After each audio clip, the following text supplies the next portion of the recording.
লিখেছি কেমন বাবা দেখো।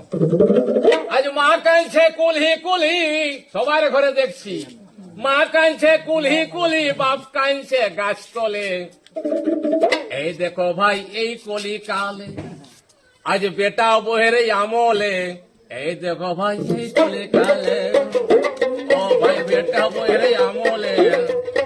এই দেখো ভাই এই কলি কালে, আজ মা কাঁদছে কুলহি কুলহি, ও ভাই মা কাঁদছে কুলহি কুলহি, বাপ কাঁদছে গাছ তলে। এই দেখো ভাই এই কলি কালে, ও ভাই বেটা বইরে আমলে। এই দেখো ভাই এই কলি কালে, আমরা শিক্ষিত বউ করিয়েছিলে ভালো হবে বলে, আস্তে আস্তে সংসারটা গোটাই দিলে যাইলে।